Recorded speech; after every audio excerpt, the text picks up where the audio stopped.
Hola, muy buenas tardes. Dios les bendiga. En este sábado estamos volviendo para seguir con nuestro estudio del libro de Eclesiastés. Eclesiastés capítulo 4.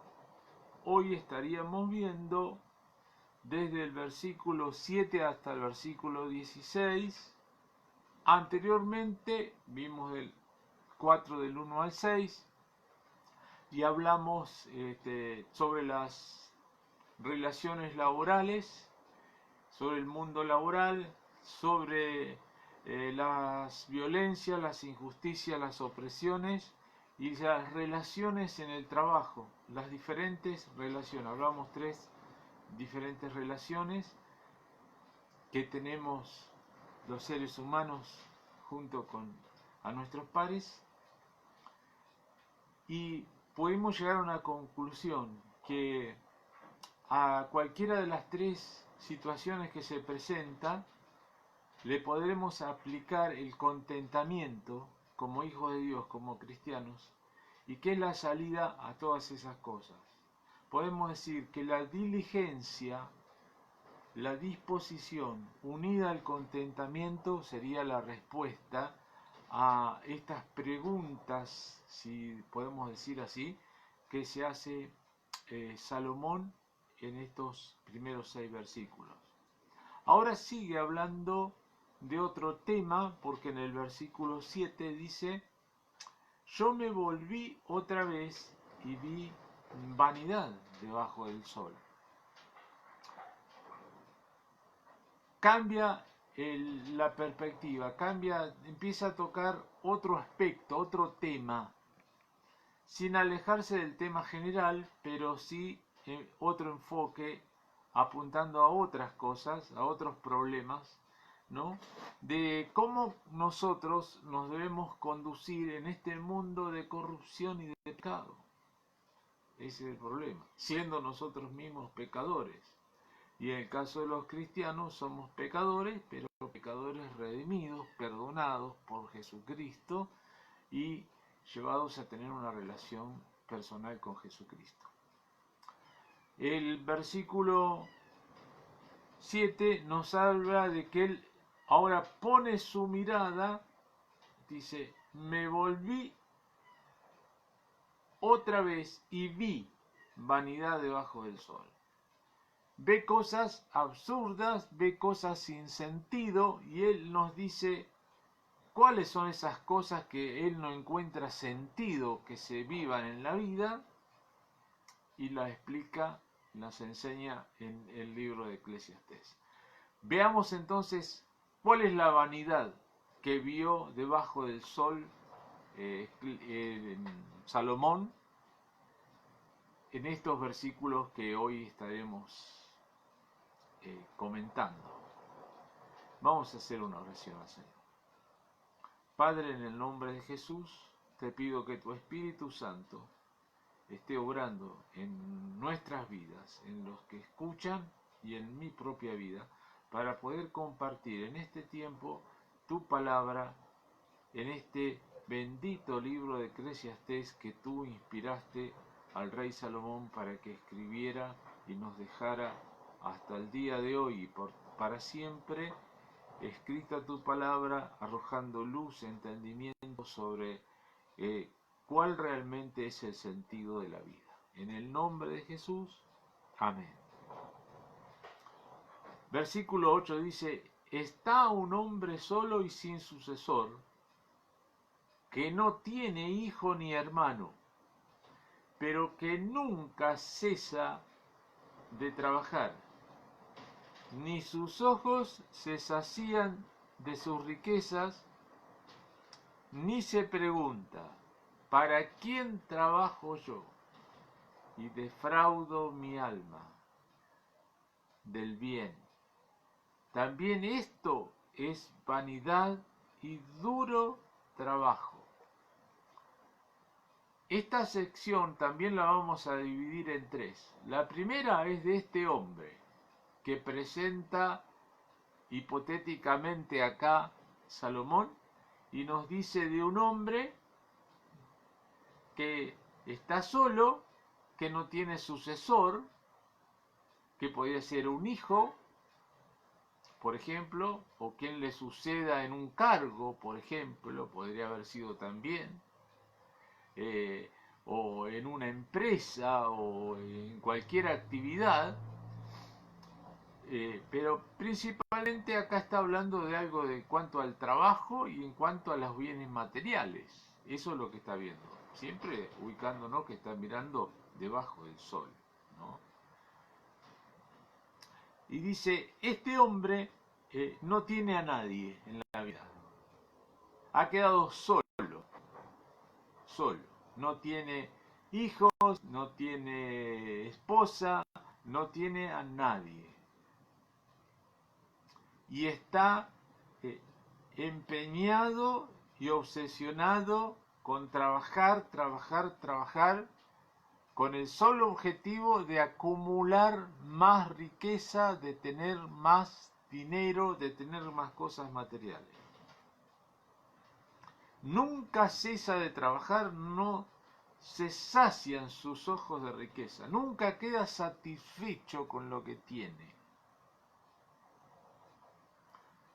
Es un hombre que es rico, pero que el ser rico para él no le alcanza porque él quiere más, es como si fuera pobre, porque lo que tiene no le basta, él nunca se siente saciado con lo que tiene. ¿Cuántas personas viven así en este mundo? Donde toda la importancia de la vida la ponen en los bienes materiales que tienen y viven para trabajar, pero no solo para trabajar, sino para adquirir bienes. Y trabajan para eso. Y se esfuerzan y se matan, no porque amen o les guste el trabajo que tengan, sino porque está en ellos ese deseo de ser saciado, que es de tener más, de tener más, de tener más, y nunca puede saciar ese deseo de llegar a decir, bueno, ya tengo lo suficiente, voy a tomarme un descanso, voy a hacer algo, no voy a trabajar sin cesar y tener como único objetivo en la vida esto, voy a vivir y disfrutar de mi trabajo, como nos enseña Salomón que debemos hacer. ¿No? Decir, comer, beber, disfrutar de las cosas buenas de la vida, de las alegrías y disfrutar del mismo trabajo que hacemos. Estas personas no disfrutan de nada, porque su obsesión está puesta en la acumulación del dinero. Decía un pastor conocido que en Estados Unidos, por ejemplo en Beverly Hills y en los lugares así donde viven las personas famosas o las personas muy ricas, donde hay grandes mansiones, esas mansiones en un 80%, por decir algo, la mayoría están vacías y vive una sola persona y tienen muchas habitaciones, muchos espacios, unas mansiones inmensas, unos parques maravillosos, pero vive una sola persona. Esa persona está sola, se quedó sola, se quedó sin familia, por alguna razón no tiene familia, porque se divorció, porque se peleó, porque se lleva mal con sus hijos, porque no tienen buena relación con sus hijos. La cosa es que tiene todas las cosas materiales que alguien decía, qué bueno llegar a tener esto, ¿no? Tanta riqueza, tanta cosas materiales, cosas tan hermosas, semejante casa, semejante autos, parques, todo lo que se le dé la gana, pero el problema es que esa persona está sola. Y ese es lo que se ve, decía este pastor, en la mayoría de esas grandes mansiones, ¿no? Porque esas personas dejaron de lado lo importante y pusieron su foco en otra cosa, en vanidad, como dice Salomón. En vanidad. Vi vanidad debajo del sol, dice Salomón. Y esto que muchas personas viven, que se desviven, digamos, para tener más dinero y, y buscan tratan aún de trampear a otros y de sacar ventaja para tener más y hacen todo lo posible y siempre está la ambición, siempre está la avaricia, el deseo de tener más. Pero acá dice Salomón, esta persona no se pregunta, no actúa neciamente, no piensa, no piensa que de todo eso, ¿para qué lo quiere? ¿De qué le sirve tener todas esas cosas? ¿De qué le sirve si no tiene lo principal? ¿Para quién trabajo yo y defraudo mi alma del bien? Dice, también esto es vanidad y duro trabajo. En otras partes decía de las personas que tienen y saben que todo lo que adquirieron, todas las riquezas y todos los bienes que adquirieron, después lo va a heredar otro y no sabe si el que lo va a heredar es necio. En este caso es otro caso, que no es que haya un heredero que es necio, como podría haber sido el hijo mismo de Salomón, que fue Roboam, que era un necio. Y como era un necio, se dividió el reino. Después lo vamos a citar nuevamente en la tercera parte, a Roboam. La cosa es así. Él no tenía a nadie, pero seguía acumulando riquezas y no se preguntaba para qué, porque sabemos y la misma palabra de Dios en Eclesiastés nos dice que esto, nada de estas cosas la podemos llevar a la tumba, nada de esto va con nosotros, nada, ¿no es cierto? Así como llegamos al mundo desnuditos, así nos vamos sin nada. Nos pueden poner, qué sé yo, en un mausoleo, en un cajón, todo lo que sea de oro, o un sarcófago, lo que sea, o como a los reyes egipcios, a los faraones egipcios, pero esta carne desaparece, se hace polvo, desaparece. Nos morimos y nada de lo que tenemos, de las riquezas materiales que hemos hecho acá en la tierra, nos sirven para nada.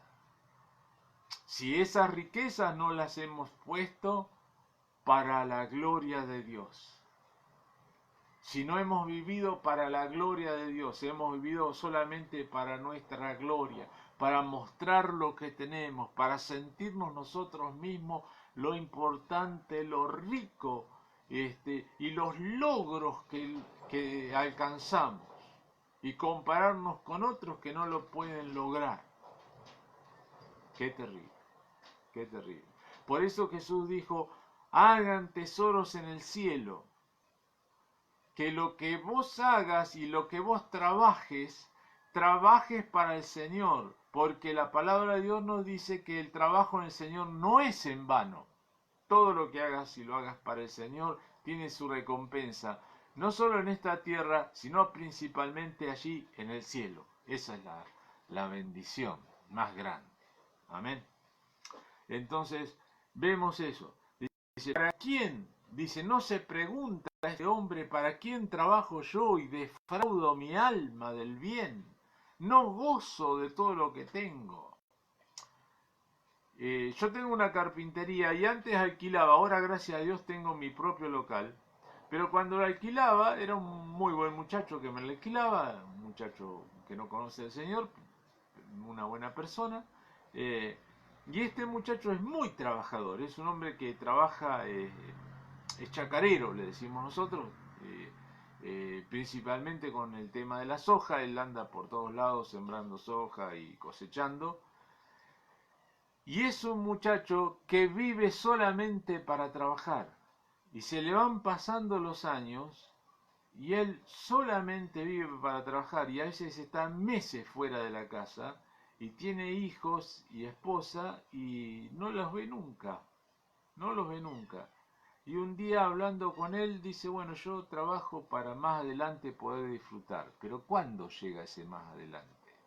Porque se está perdiendo sus hijos, se está perdiendo a su esposa, eh, pero la está perdiendo literalmente, ¿no? Porque tanto tiempo fuera y dedicado nada más que a acumular bienes, trabajar y trabajar y trabajar. Sí, es un tremendo trabajador, nadie le va a decir que es un haragán, es un hombre muy trabajador, pero realmente ya en esta altura, por ejemplo, ya no está más con su esposa.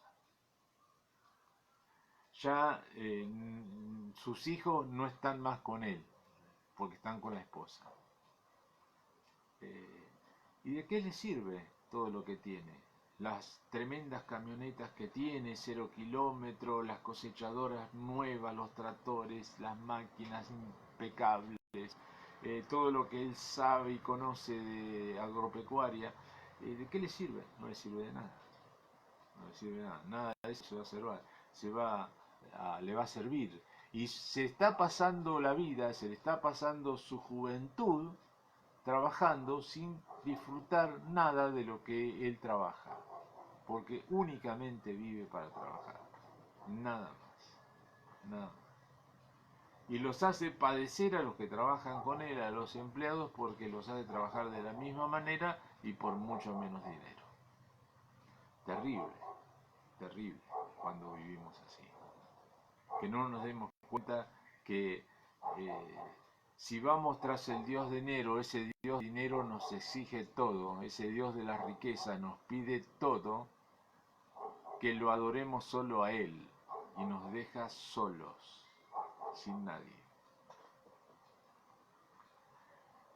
Seguimos, capítulo 8, versículo 9, segundo punto. Dice, mejores son dos que uno, porque tienen mejor paga de su trabajo, porque si cayeren el uno levantará a su compañero, pero hay del solo que cuando cayere no habrá segundo que lo levante. También si dos durmieren juntos, se calentarán mutuamente, mas ¿cómo se calentará uno solo? Y si alguno prevaleciere contra uno, dos le resistirán. Y cordón de 3 dobleces no se rompe pronto. Y acá vamos a hablar del tema central de este capítulo, que dice, el versículo que dice, mejor son dos que uno. Es mejor el compañerismo que el individualismo. Pero estamos en una sociedad cada vez más individualista. Eso es lo terrible. Una sociedad que cada vez están las personas más solas, más aisladas. Y se va perdiendo el compañerismo, se va perdiendo las relaciones familiares, las reuniones de familia. No solo por el coronavirus ahora, pero supóngase, le digo un ejemplo de mi familia en la carne, paterna. Cuando yo era chico, se juntaban en un cumpleaños tíos, tías, sobrinos, primos, abuelos. Éramos muchísimos, muchísimos, que nos juntábamos toda la familia. Y bueno, por ahí algunos discutían, peleaban, pero generalmente la pasábamos bien. Los chicos jugábamos con los primos, nos hacíamos amigos, nos conocíamos, teníamos toda relación. Pero esas cosas se fueron perdiendo. El individualismo nos fue comiendo. Hemos entendido mal las cosas. Hemos dejado influenciarnos por el mundo. Nos hemos dejado influenciar por una cultura individualista, por ejemplo, venida de Norteamérica, donde importo yo y lo que yo quiero y lo que yo hago y mi libertad individual y pensamos que ese es el modelo de vida porque ellos exportan a todo el mundo como imperio que son su manera de vivir, que realmente ha llegado a un punto de fracaso porque tienen mucho material, pero cada vez tienen poco y menos de lo espiritual. Mejor son dos que uno, dice, porque tienen mejor paga de su trabajo, ¿no? Entonces está diciendo eso, ¿no? Yo, por ejemplo, trabajo solo en mi carpintería, pero a veces quisiera tener a alguien para que me ayude y trabajar porque podría hacer más cosas, supóngase. Pero bueno, el pueblo es chico y tampoco da como para tanto, ¿no? Y yo me pregunto también, ¿para qué yo me voy a esforzar tanto, por ejemplo, en hacer una gran carpintería, una gran mueblería, si mis hijos no quieren, no les gusta la mueblería, no les gusta la carpintería y van a seguir por otro lado y ellos están trabajando, por ejemplo, con las colmenas? ¿Para qué? Entonces yo me tengo que preguntar, bueno, si yo tengo para mí, para los míos, para sostener mi hogar y para poder ayudar a otros, porque eso es lo que nos enseña la palabra de Dios, y bueno, ya está, me tengo que contentar, tengo que estar contento, alegre y disfrutar de mi trabajo, ¿no? Pero sin duda, cuando uno son dos, es mejor, ¿no? Mejor son dos que uno, dice, porque tienen mejor paga de su trabajo. Claro, si hay dos trabajando van a ganar más que uno solo, ¿no? Eh, y eso, sin duda que es así, ¿no? Por ejemplo, si trabaja en el matrimonio, trabaja el esposo y trabaja la esposa, eh, dependen los tiempos también. Hoy realmente las corporaciones, el poder real, mediático, económico, político, quieren que el hombre y la mujer, los dos trabajen. Entonces, al trabajar el hombre y la mujer, es muy difícil que puedan tener hijos, por ejemplo, o muchos hijos. Por eso que en Europa, por ejemplo, la mayoría de la gente tiene apenas un hijo y muchos no tienen hijos las parejas. Y muchos no se casan, viven solos. Y si se casan, tienen que trabajar los dos porque los gastos son muy grandes y con el sueldo de uno no alcanza. Fíjese qué terrible esto, ¿no?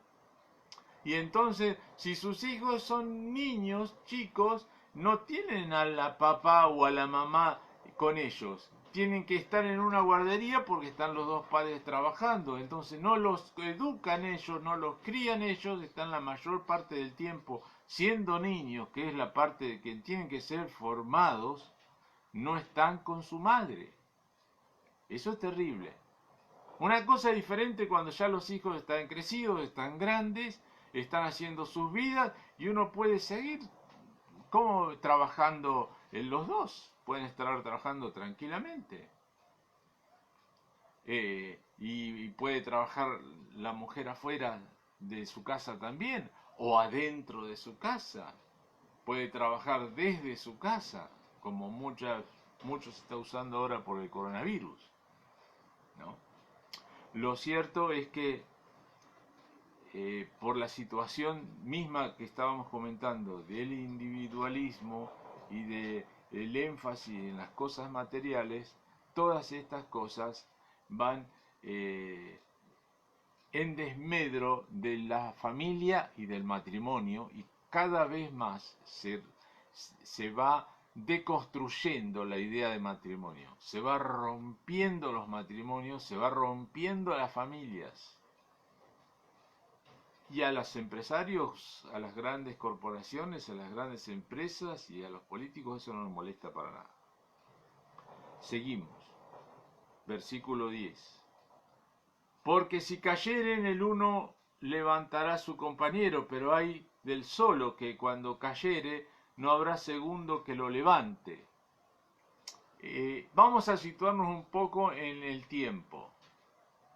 De aquí en adelante, estos versículos está hablando de dos personas que viajan juntas, o de una persona que viaja junta, por aquellos caminos de aquellos tiempos, cruzando desiertos, lugares peligrosos, de ser atacado por fieras, de ser atacados por saqueadores del camino y de todas esas cosas, mientras iban cruzando a caballo, en burro o caminando.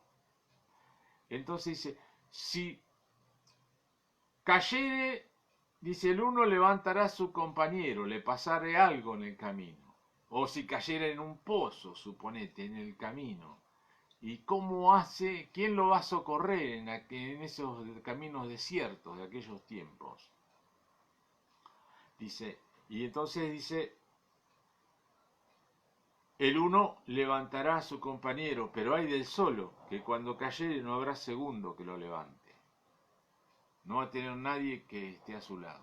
Eso lo podemos tomar de manera literal, como lo está explicando, pero también aplicarlo en la manera espiritual, ¿no? De tener alguien que cuando vos y yo estamos decaídos espiritualmente, nos hemos caído en un pozo, espiritualmente nos hemos venido abajo, emocionalmente estamos, se bajaron nuestras defensas. Puede haber alguien que nos ayude, que nos aliente en los momentos de debilidad. Y después, en otros momentos, seremos nosotros los que tendremos que levantar a la otra persona. Entonces, si somos dos y si hay compañerismo, podemos vivir todas esas cosas. Y qué bueno es cuando, por ejemplo, en la iglesia se crean relaciones significativas entre los creyentes. Yo le invito, hermano, a que usted tenga, hermana, que tenga relaciones significativas, amistades profundas, fuertes en la iglesia, ¿no? Con aquellas personas, aquellos 3, 4, 5 personas o familias con las cuales usted esté más unida. No quiere decir que con nosotros no lo trate, pero que tenga vínculos fuertes dentro de la iglesia de Jesús. Porque esos vínculos fuertes, aún a los jóvenes cuando son solteros, y eso podemos hablar bien a aquellos que hemos conocido al Señor del soltero, esos vínculos perduran en el tiempo y son de bendición. Son de bendición. Y nos podemos ayudar los unos a los otros, ¿no? Cuando uno puede estar mal y el otro va a estar bien, entonces el otro lo va a alentar, le va a dar ánimo, le va a traer una palabra de Dios, le va a ayudar aún en todas las cosas, no solo en lo espiritual, puede ser que por ahí necesite una ayuda en lo demás, ¿no? Como dice Santiago, si algún hermano ve a otro que tiene necesidad, no puede decirle, anda hermano, Dios te bendiga y chao, ¿no? Y si vos tenés para darle, tenés que suplir la necesidad del hermano.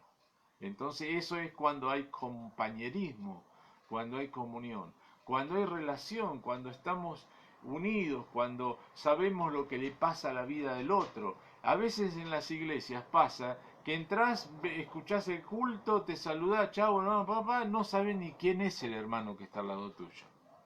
Porque no charlaste, no hablaste, no se encontraron en otro momento, no lo visitaste en algún momento a la casa, no comieron juntos, no tomaron un café, no compartieron otro momento con la familia o otro en otro lado si no son familias, si son personas solteras, no han tenido más relación que estar ahí juntos en el templo, sin comunicarse, porque cuando estás en el templo estás cantando, estás alabando, estás orando, pero no oraste juntos con esa persona, no tenés charla, no sabés lo que le pasa a ella, ni ella sabe lo que te pasa a vos, entonces no hay una relación firme, una relación profunda que pueda ser de bendición para tu vida. Y eso lo necesitamos,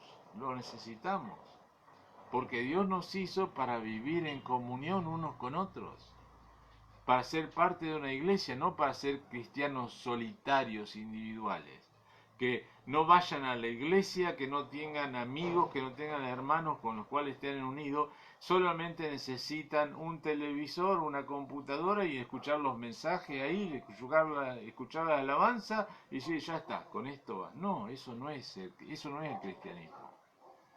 Eso no es el cristianismo.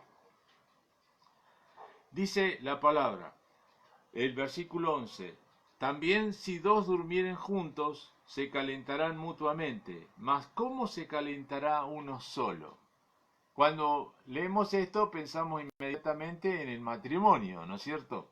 Aquel que es casado sabe que esto es así, más en estos días de frío acá en esta zona nuestra, que estamos en pleno invierno, nuestros cuerpos largan calor y nos calentamos mutuamente. Pero la palabra de Dios acá está hablando, refiriéndose a las personas que iban de camino. Entonces, en las frías noches de invierno del desierto, los viajantes que iba solo y tenía que dormir solo, tapado con su capa o con cosas, porque no tenían carpas térmicas ni cosas por el estilo, ni iban en una camioneta con todos los chiches. eh, Dice que dos personas viajan juntos, entonces los judíos acostumbraban dormir espalda con espalda y cada entonces se daban calor uno a otro. Y eso era lo que dicen los estudiosos que se refiere a esto en esta porción de la palabra de Dios, a esta situación de cuando viajaban y andaban por el desierto, les agarraba la noche, entonces dormían y para darse calor mutuamente, porque en el desierto hace calor de día y mucho frío de noche, lo hacían de esta manera y de esa manera aún no corría riesgo sus vidas, ¿no? De morir de frío o una hipotermia. Eh, Sin duda esto lo podemos aplicar también al matrimonio. El versículo dice, y si alguno prevaleciere contra uno, dos le resistirán, y cordón de tres dobleces no se rompe pronto. Ellos eran muchas veces estados en los caminos, saqueados, aprovechaban en los lugares desiertos los ladrones para atacar a los viajantes. Y claro, hay mucho más posibilidad si hay una persona sola que sea atacada que si hay dos o más personas. Porque ya ahí lo van a pensar dos veces antes de atacar. Porque la otra persona ya no es una sola la que se va a resistir, son dos. Entonces es diferente. Cuando estamos eh, acompañados, podemos resistir mejor al enemigo, ¿no? Aún al diablo, en el nombre podemos unirnos y orar juntos. Todos se pusieron de acuerdo acá en el cielo, en la tierra, Dios que está en la podemos unirnos para orar por alguien o por una cosa. Y entonces no estamos orando solos, estamos orando en compañerismo, en comunión con otros hermanos. Seguimos, versículo 13 dice, mejor, perdón, el cordón de tres